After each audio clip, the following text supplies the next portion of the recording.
Kita lanjutkan materi. Kita akan berkenalan dengan fungsi lain dari DAX, yaitu fungsi sum.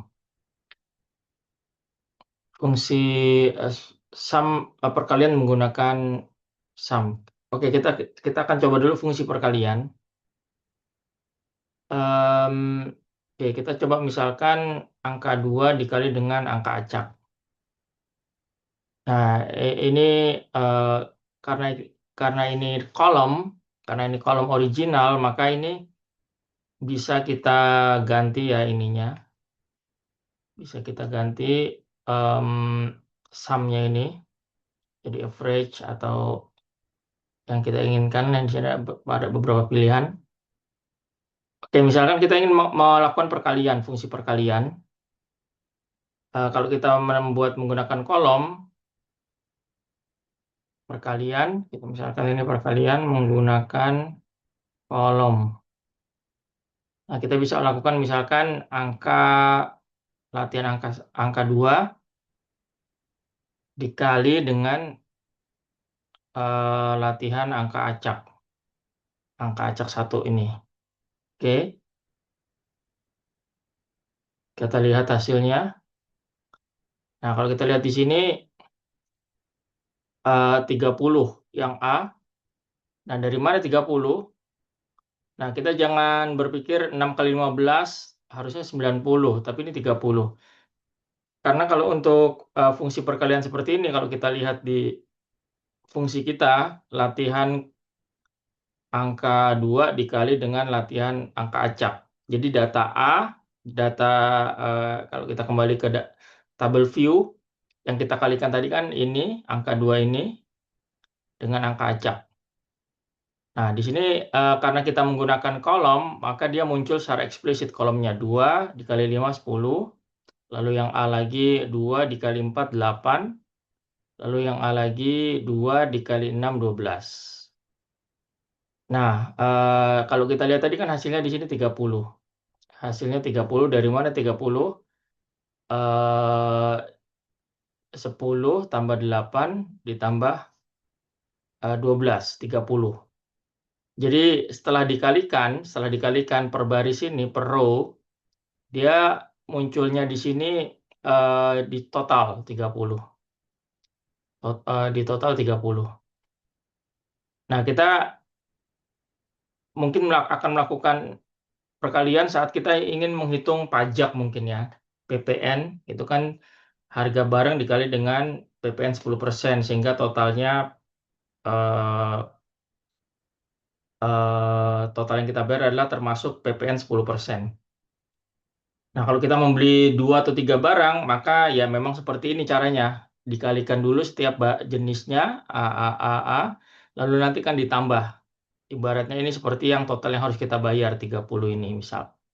Nah, untuk misalkan kita tidak ingin menggunakan kolom, karena kolom ini seperti yang sebelumnya sudah saya katakan, kolom ini, penggunaan kolom, dia akan memicu terbentuknya kolom baru di sini, dan semakin banyak kolom yang kita buat, maka semakin besar file kita, ukuran file kita, dan kita mungkin tidak ingin melakukan itu. Kita tidak ingin melakukan file itu juga karena semakin besar filenya, daya simpannya juga perlu besar. Ya, kalau misalkan datanya hanya 10 gini mungkin tidak terasa ya, tapi kalau datanya sampai miliaran baris, nah ini akan sangat terasa sekali dampak penambahan satu kolom ini. Nah, bagaimana kalau kita ingin membuat fungsi perkalian tapi tidak ingin menciptakan kolom, tidak menciptakan kolom baru? Nah, kita bisa menggunakan measure yang fungsinya adalah sum x. Jadi di sini perkalian misalkan menggunakan sum x. Nah, sebelumnya sum sudah saya perkenalkan. Nah, di sini ada fungsi baru sum x. Nah, sum x itu sintaksnya seperti ini, sum x. Nah, dia minta tabelnya apa? Tabel yang akan kita gunakan karena hanya ada satu tabel, yaitu tabel latihan. Latihan ya pasti dia otomatis latihan. Dan dia minta expression. Expression ini persamaan matematikanya seperti apa? persamaan matematika yang dia akan jalankan seperti apa. Karena kita ingin melakukan perkalian, kita akan lakukan seperti yang tadi waktu kita membuat kolom, latihan angka 2 dikali dengan latihan tadi angka acak ya. Nah, di sini. Karena di sini dia di fungsi sum x ini ada sintaks yang tadi, ada fungsi. Nah, fungsi ini adalah ini kita persamaan matematika kita yang akan kita jalankan ini. Oke, kita enter dan kita lihat sekarang hasilnya. Kita klik. Nah, hasilnya sama seperti yang kalem. Dan kalau kita lihat measure yang kita buat ini tidak muncul di table, tidak menambah table. Jadi dia tersimpan secara internal. Dia akan munculkan waktu kita membuat visualisasi. Beda dengan kolom. Kalau kolom dia tersimpan secara eksplisit di kolom ini, dan dia juga nanti akan bisa dimunculkan. Nah, ini perbedaan antara simbol kolom dengan measure. Nah, jadi dalam fungsi sum x ini, walaupun ada kata-kata sum-nya itu adalah setelah dia menjumlahkan satu persatu, setelah dia menjumlahkan satu persatu, di sini setelah dia mengalokkan perkalian satu persatu, 2 kali 5, 2 kali 4, lalu 2 kali 6, itu baru setelah dikali semua di total. Nah, mungkin ada dari kita yang berpikir kita buat kalem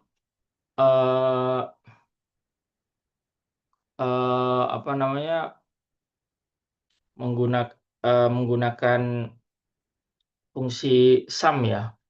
Misalkan kita akan menggunakan kalau menggunakan sum, kita akan coba ya. Sebelum kita sudah, nah di sini perkalian, kalau sebelumnya kan menggunakan sum x, kan menggunakan sum. Nah, kita measure ini, kita menggunakan measure. Nah, di sini